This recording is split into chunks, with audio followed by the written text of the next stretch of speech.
Good morning, Ma'am Lizel S. Abuso, and to everyone. My name is Justin Aguilos, and my groupmates in this presentation is Alyssa Valdez, Moises, and Dominick de los Santos. And this is our research title about advantage and disadvantage of children below 12 years old using gadget in the city of Kawayan. Introduction. For children younger than 12, it helps as stimuli. It can be used to promote the ability to learn and even for speech. The visual representation of the young ones can be advantageous to increase their sense. Kids who are used to playing violent games tend to develop an aggressive nature. They are more prone to show that to their parents and friends. Moreover, playing such games can lead to mental violations as well. It shows the relationship between the variables of that study. The dependent variable is the level of performance of the children below 12 years old using gadget, while the independent variable is the gadgets such as computers, laptops, cell phones, tablet, and internet. It tells about how the level of performance of the children below 12 years old may be affected by the technology. Statement of the problems. For children younger than 12, it helps as stimuli. It can be used to promote the ability to learn and even for speech. The use of gadget in class can therefore encourage students to procrastinate and reduce the efficiency of the time they spend in class.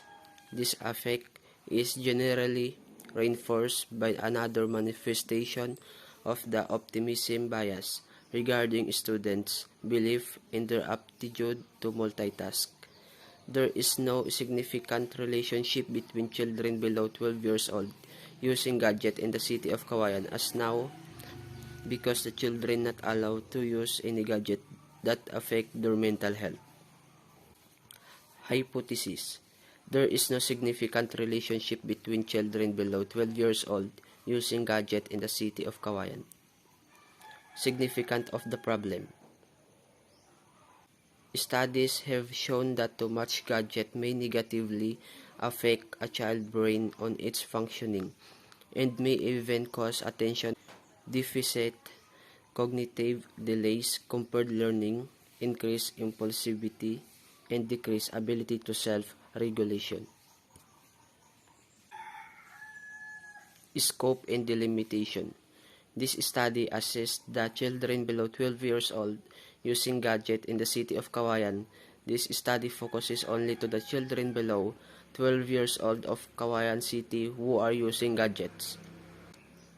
Are the subject of the investigation. Same set of questionnaire will be given to the respondents. Definition of terms. During the toddler years, the brain triples in size and continues to develop until adult years.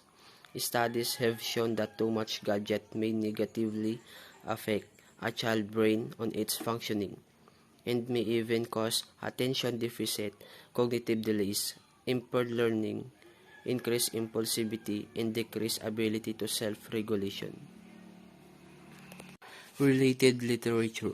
This chapter presents the related literature and studies, foreign and local, which provided the researcher the needed information and direction for the completion of the study.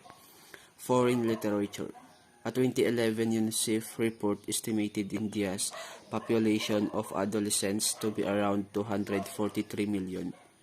A huge chunk of this demographic is also like target of internet service providers, as the average age of the web surfers gets younger every year.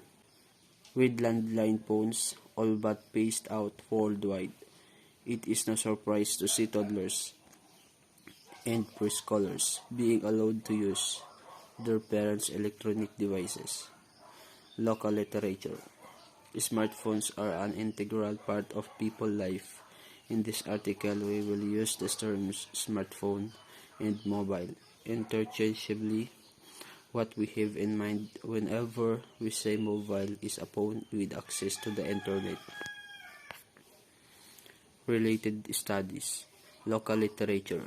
Among the statistics and figures that factored into the state of the world children 2017 was one from a separate study by GSMA from 2015, which found that in the Philippines the most common age for a child to own a mobile phone was 10 years old.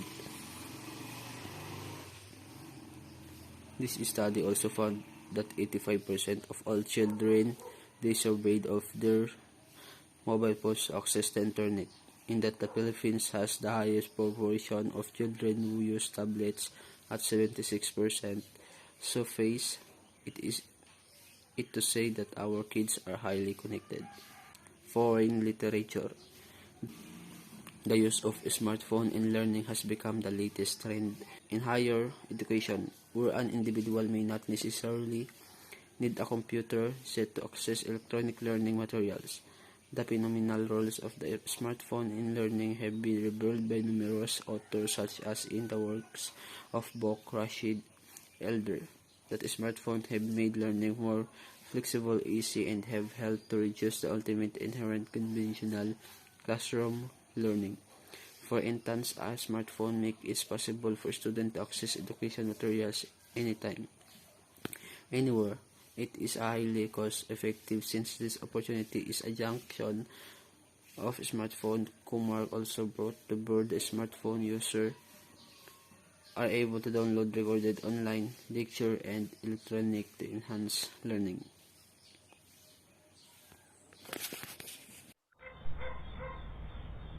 Methodology. Research design.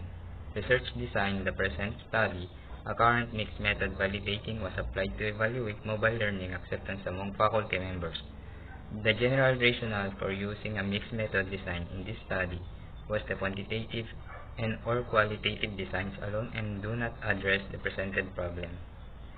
Respondent of study. The respondents of this study were children below 12 years old using gadgets in the city of Kawayan. Table 1 shows the respondents coming from Kawayan City composed of 18 below 12 years old using gadgets. Data gathering tools. Data gathering tool in quantitative research was research made scale of mobile learning acceptance and consisted of 53 items covering 4 dimensions of mobile learning, including ease of use 9 items, usefulness 20 items, self-efficacy 9 items, and challenges and barriers 9 items. Data gathering procedure. The researchers gave a letter request to their consultant noted and approved by the parents for the children below 12 years old using gadgets in the city of Kawayan to be surveyed. The researcher will personally deliver the letter request to all concerned for the conduct of survey. Statistical treatment. Different statistical tools were used to determine the impact of gadgets in learning. The frequency of use of gadgets and the impact of gadgets in learning were determined using the average weighted mean method, or AWM.